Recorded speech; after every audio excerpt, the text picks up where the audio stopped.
So ಇವತ್ತು fourth problem division ಅನ್ನೋ concept ಮೇಲೆ ಇರೋದು. ಸೊ ನೋಡೋಣ ಏನಿದೆ ಟಾಸ್ಕ್ ಅಂತ. The provided code stub reads two integers a and b from standard input. Add logic to print two values. The first line should contain the result of integer division a bar bar b. The second line contains the result of float division a bar b. No rounding or formatting is necessary. So ಏನಿಲ್ಲ, simple last ಹೆಂಗಿತ್ತು ಹಂಗೆ simple ಆಗಿದೆ. ನಾವು ಲಾಸ್ಟಲ್ಲಿ arithmetic operators ಅಡಿಷನ್ನು, ಸಬ್ಟ್ರಾಕ್ಷನ್ನು, multiplication ಮಾಡಿದ್ವಿ. ಇದರಲ್ಲಿ division ಮಾಡಬೇಕಷ್ಟೆ. So ಡಿವಿಷನ್ಗೆ ಏನು use ಮಾಡ್ತೀವಿ ಹೇಳಿ? ಈ ಸಿಂಬಲ್ಲು ಕೆಲವೊಬ್ರು ಒಂದೊಂದು ಕರೀತಾರೆ, ನಾನು ಬಾರ್ ಅಂತ ಹೇಳ್ತೀನಿ. So A bar B, print of A bar B ಅಂತ ಬರಿಬೋದು. ನೀವು ಟೈಪ್ ಮಾಡ್ಬೋದು.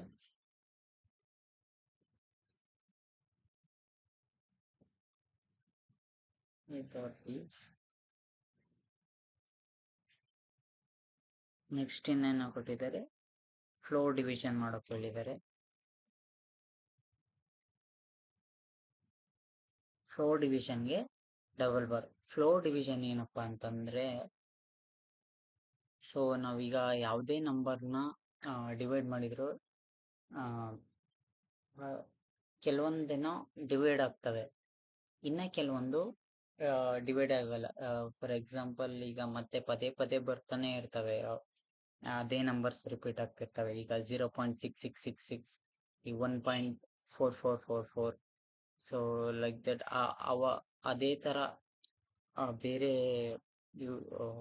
ಆನ್ಸರ್ಸ್ ಬಂದಾಗ ನಾವು ಫಸ್ಟ್ ಡೆಸಿಮಲ್ ಪಾಯಿಂಟ್ ಮಾತ್ರ ತಗೋಬೇಕು ಅಂತ ಅಂದ್ಕೊಂಡ್ರೆ ಹೆಂಗೆ ತಗೊಳ್ಳೋದು ಅನ್ನೋಕ್ಕೆ ಇದೊಂದು example. So flow division is the answer. ಇದನ್ನು ಯೂಸ್ ಮಾಡಿಕೊಂಡು ನಾವು ಫಸ್ಟ್ ಇದು ಅಂಕಿ ಮಾತ್ರ ತಗೋಬೋದು. ಇಲ್ಲಿ ಎಕ್ಸಾಂಪಲ್ ಕೊಟ್ಟಿದ್ದಾರೆ ನೋಡ್ರಿ, 3 / 5. ಸೊ 3 ಇಂದ ಡಿವೈಡ್ ಮಾಡೋಕ್ಕಾಗಲ್ಲ, ಅದಕ್ಕೆ 0 ಹಾಕ್ಕೊಂಡು ಅದೇ ನಿಮಗೆ ಗೊತ್ತಿರುತ್ತೆ ಮಾಮೂಲಿ ಕಾಮನ್ ಡಿವಿಷನ್. ಸೊ ಅದನ್ನು ಮಾಡಿದ್ದಾರೆ. ಇಲ್ಲಿ ಫಸ್ಟಿಗೆ ಫ್ಲೋ ಡಿವಿಷನ್ ಮಾಡಿದ್ದಾರೆ. ಓಕೆ, ಸರಿ. ಇಲ್ಲಿ ಡಬಲ್ ಬಾರ್ ಹಾಕಬೇಕು. ದೆನ್ ಇಲ್ಲಿ ಸಿಂಗಲ್ ಬಾರ್. ಸೊ ರನ್ ಮಾಡಿ ನೋಡೋಣ ನಮ್ಮ ಕೋಡ್ ಕರೆಕ್ಟ್ ಇದೆಯಾ ಇಲ್ವಾ. ಎಸ್, ಕರೆಕ್ಟ್ ಇದೆ. ಸೊ ಹಿಂಗೆ ನಾವು ಫಸ್ಟ್ ಅಂಕಿ ತಗೊಳ್ಳೋದಾದ್ರೆ ಹಿಂಗೆ ಫ್ಲೋರ್ ಡಿವಿಷನ್ ಅಂದರೆ ಡಬಲ್ ಬಾರ್ನ ಯೂಸ್ ಮಾಡ್ತೀವಿ. ಇಲ್ಲ ನಮಗೆ ಎಷ್ಟಾದರೂ ಪರವಾಗಿಲ್ಲ ಅನ್ನೋದಾದರೆ ಸೊ ಮಾಮೂಲಿ ಡಿವಿಷನ್ ಸಿಂಗಲ್ ಬಾರ್ನ ಯೂಸ್ ಮಾಡ್ಬೋದು. So thank you for watching. ನಾಳೆ ನೆಕ್ಸ್ಟ್ ವಿಡಿಯೋ ಜೊತೆಗೆ ಬರ್ತೀನಿ. So keep watching.